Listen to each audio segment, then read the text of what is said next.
ఒకటి కాదు రెండు కాదు, what Telangana does today India follows tomorrow అనే విధంగా తెలంగాణ ఆచరిస్తుంది, దేశం అనుసరిస్తుంది అనే పద్ధతుల్లో దేశానికే పరిపాలనలో కొన్ని కొత్త పాఠాలు కూడా నేర్పింది తెలంగాణ. ఇది వాస్తవం.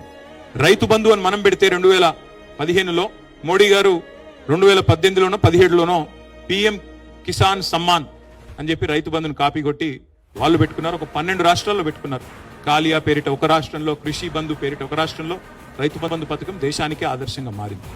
మిషన్ భగీరథ పేరిట ఇంటింటికి నీళ్లు మనమిస్తే దేశానికే ఆదర్శంగా మారి హర్ ఘర్ జల్ అనే పథకం వచ్చింది. మిషన్ కాకతీయ అని మనం ప్రారంభిస్తే అమృత్ సరోవర్ అని చెప్పి కేంద్ర ప్రభుత్వం కాపీ కొట్టి వాళ్ళు కూడా పెట్టుకున్నారు.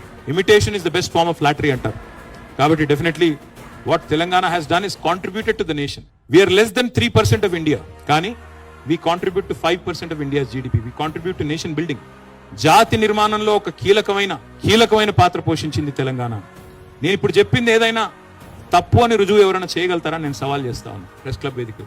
అది కాంగ్రెస్ మిత్రులు కావచ్చు, బీజేపీ మిత్రులు కావచ్చు. ఇవాళ మీరు దేశంలో చాలా రాష్ట్రాల్లో అధికారంలో ఉన్నారు. తెలంగాణ సాధించిన ప్రగతి కంటే కేసీఆర్ గారి నాయకత్వంలో భారతదేశంలో ఏ రాష్ట్రమైనా గనక మాకంటే ఎక్కువ సాధించింది అని మీరు రుజువు చేస్తే నేను శాశ్వతంగా రాజకీయాల నుంచి తప్పుకుంటా. That is my open challenge to both Congress and BJP. మీరు ఇవాళ పరిపాలిస్తున్న 25-26 రాష్ట్రాల్లో ఎక్కడైనా ఒక రాష్ట్రంలో ఇంతకంటే ఎక్కువ చేశామని మీరు చూపెడితే నేను శాశ్వతంగా రాజకీయాల నుంచి తప్పుకుంటాను. గణాంకాలతో సహా నేను చెప్తా ఉన్నా.